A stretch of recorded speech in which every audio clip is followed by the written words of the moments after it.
بسم اللہ الرحمن الرحیم۔ السلام علیکم ورحمۃ اللہ وبرکاتہ۔ پوپ کے اعلان جہاد کے بعد یکے بعد دیگرے 4 عظیم الشان لشکر بیت المقدس کی فتح کا عزم لیے روانہ ہوئے۔ راہ پیٹر کی ماتحتی میں 13 لاکھ مسیحیوں کا ایک انبوہ کثیر قسطنطنیہ کے لیے روانہ ہوا۔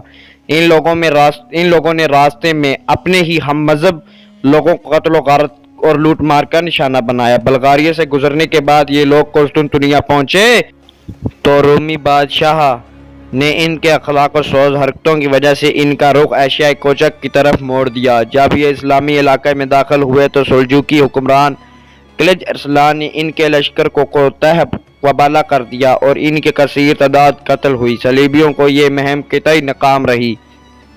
صلیبیوں کا دوسرا بڑا گروہ ایک جرمن راہب گاؤس پھول کی قیادت میں روانہ ہوا۔ جب یہ لوگ ہنگری سے گزرے تو ان کے بدکاریوں کی وجہ سے اہل ہنگری تنگ آ گئے اور انہوں نے ان کو نکال دیا۔ یہ جماعت بھی اس طرح کیفر کردار کو پہنچی۔ صلیبیوں کا تیسرا گروہ جس میں انگلستان، فرانس اور فلانڈرز کے رضاکار شامل تھے اس مقدس جنگ کے لیے، یعنی کہ جو ان کے لیے مقدس 3 رضاکاروں کے ہاتھوں دریائے رائن اور موزل کے ایک شہر کے یہودی نشان ستم بنے۔ یہ لوگ ہنگری سے گزرے تو اہل ہنگری نے ان کا صفایا کر کے ہنگری کی سرزمین کو ان کا قبرستان بنا دیا۔ سب سے زیادہ منظم اور زبردست گروہ جو 10 لاکھ فوجیوں پر مشتمل تھا 1097 میں روانہ ہوا۔ اس میں انگلستان، فرانس، جرمنی، اٹلی اور سسلی کے شہزادے بھی شامل تھے۔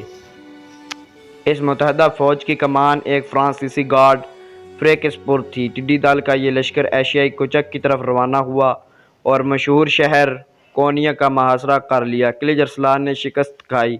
فتح مند مسیح پیش قدمی کرتے ہوئے انطاکیہ پہنچ گئے۔ 9 بعد انطاکیہ پر بھی قبضہ ہو گیا۔ وہاں کے تمام مسلمان آبادی کو تحت کرتے ہوئے صلیبیوں نے مسلمانوں پر شرمناک مظالم ڈھائے۔ بچے، بوڑھے، جوان کوئی بھی ان سے بچ نہ سکا۔ تقریباً 1 لاکھ مسلمان شہید ہوئے۔ انطاکیہ کے بعد فتح مند لشکر شام کے متعدد شہروں پر قبضہ کرتے ہوئے حسس جا پہنچا۔ حسس پر قبضہ کرنے کے بعد صلیبیوں نے بیت المقدس کا محاصرہ کر لیا۔ چونکہ فاطمیوں کی طرف سے شہر کا خاطر خواہ انتظام نہ کیا گیا تھا، اس لیے 15 جون 1099 کو بیت المقدس پر ان مذہبی جنونیوں نے بڑی آسانی سے قبضہ کر لیا۔ بیت المقدس کی حرمت کا کوئی لحاظ نہ رکھا گیا۔ مسلمانوں کا خوب قتل عام کیا گیا اور ان کا تمام مال و ثواب لوٹ لیا گیا۔ یورپی مورخین بھی ان شرمناک مظالم کی حقیقت کو تسلیم کرتے ہیں۔ مسیحیوں کا مسلمانوں کے ساتھ سلوک اس رویے سے بالکل الٹ تھا جو عمر بن الخطاب نے چند صدیوں بیشتر بیت المقدس کی فتح کے وقت مسیحیوں سے اختیار کیا تھا۔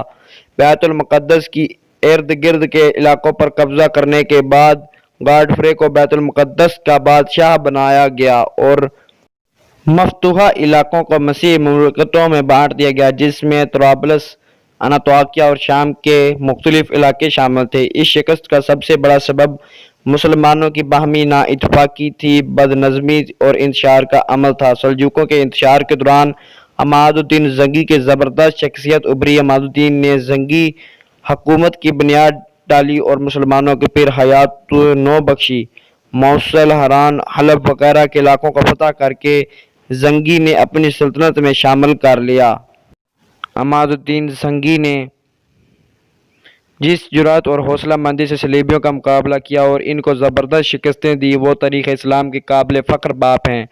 عماد الدین نے قلعہ اسوارپ اور مصر کے سرحدی علاقوں سے مسیحیوں کو نکال کر خود قبضہ کر لیا۔ محاذ شام پر صلیبیوں کو بزحمت کا منہ دیکھنا پڑا اور زنگی کے لیے شام کو وسیع علاقہ پر قبضہ کرنے کا موقع مل گیا۔ عماد الدین زنگی کا سب سے بڑا کارنامہ بالبک پر دوبارہ اسلامی قبضہ ہے۔